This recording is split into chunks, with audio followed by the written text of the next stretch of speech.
Hi everyone, this is Daisy here, aka Professional High Priestess, and I'm here to drop Let This Be a Lesson. So the first one that we did was regarding Harry Potter, Lord of Voldemort, and the ways in which entertainment can teach us very critical karmic lessons, right? So in this, what I really want to talk about is let's look at the ways in which family karma, this blood is thicker than water type of energy, and all of that manifests, in our family relationships, because Scar and Mufasa is literally the same story as Cain and Abel, as Romulus and Remus, as Set and Osiris. It's the same type of energy where we have two individuals from the same exact bloodline. You see what I'm saying? They're from the same exact bloodline, but unfortunately, one is a karmic and one is high vibrational. How did this happen? Well, let me show you how this has happened. Scar himself, we all know the story of Lion King. Scar was like the evil brother who, he killed his brother Mufasa, then blamed it on the hyenas and blamed it on Simba as well. In order to usurp the throne, because he was jealous of his brother and his royalty and his power. So he was like, you know what, instead of waiting for my brother to, pass the legacy down to his son and then, wait for it to get to me, I'm just going to kill my brother and then I'm going to take over, right? That was his thinking. Because Scar is a karmic, you see what I'm saying? But how is it that they're part of the same family? Well, you guys have to understand that you can have the same exact mom, the same exact dad with someone, but it's the choices that they choose to make, right, that makes them a karmic or not. You can be related to somebody and you guys can be completely different. And just because that person's your family member doesn't mean that you need to engage with them and deal with them. And I feel like this is a lesson that a lot of us are going to be learning right now, just with everything that's happening in the atmosphere. Some of y'all have family members that are just like Scar. They're messy, they're karmic, they plot and plan. They deal with other karmics, aka hyenas. They're looking for some type of power and status. They're jealous of you. They covet your position, your throne, and your spiritual power. They want your spiritual inheritance, right? Because they feel like it should have been them.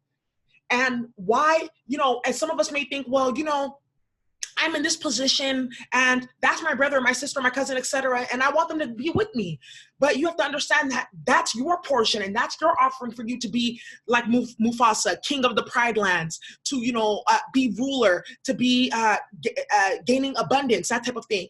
That's your lot. Because yes, you were born into the same family as an individual, but let's say, for instance, you guys just have to be born to the same exact parents in order for you to learn separate lessons from your different lifetimes. Because you guys have to also understand our family members have their own lifetimes and their own karmic energies that they're bringing from other lifetimes.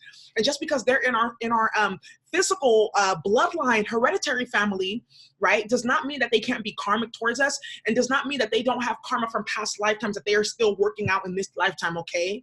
That's something that we really need to understand. So let's keep going with the story. So, Scar, he sets his brother up. Instead of helping him, he, basically has him killed. Then what ends up happening is him and the different hyenas, they gang up, they end up taking over, subjugating the lions, oppressing them, etc. So, Scar gets his wish, he gets to rule. But look at the type of king that he was. That's why he was not born first. That's why he was not given the position. That's why he wanted to covet his brother's throne. Because he was wicked and he was evil, right? That's why he was not fit to be a king. You see what I'm saying? So you may be born into the same family as someone, and the way that I use this analogy, y'all could have had the same opportunities, the same mom and dad, etc., but one sibling is doing better than the other. It's because of the choices that your sibling or your family member chose to make. Remember too, in the channeling that I just dropped for y'all, it's also about their past life karma or the lack thereof. See, the way that I see it, I feel like Scar was supposed to be learning from his brother. In a past lifetime, he could have been like maybe an evil dictator or a bad emperor, and his brother is in a position of power over him, and he was slow to get his position because he needed to learn lessons of Saturn. He didn't do his assessment and his review, Seven of Pentacles type of energy, in terms of, okay, how can I be a good leader? Let me kind of watch my brother. Instead, he was very magician reversed, very greedy, very negative, very manipulative, and he did something very evil and wicked that ended up in his own demise, right, in order to covet his brother's throne and his position. And I believe, please correct me if I'm wrong, at the end, the hyenas turned on him. So even the karmics that he was, that you see them laughing and playing, etc., they ended up turning on him in the end. And he didn't have anybody, right? Because his own blood, remember, the bloodline has diverged from to being karmic on Scar's side, and then continuing to be high vibrational and royal and fulfilling the divine purpose on Mufasa and Simba's side. You see, this is why he couldn't even deal with his own people. So I just wanted to kind of drop that channeling. I feel like, you know, it doesn't really need to go deeper than that. It really doesn't. I feel like a lot of us, you know, we let the fact that, oh, that's my family, or I've known them for a long time, cloud our judgment. But a lot of these individuals are literally a scar in your midst, and they're plotting on you. They're planning on you. They got hyenas surrounding you, all around you, right? And they need to be removed before they covet the throne completely. So anyways, y'all, that is a challenge that I had for you today. I hope you enjoyed. Thank you for watching. Bye.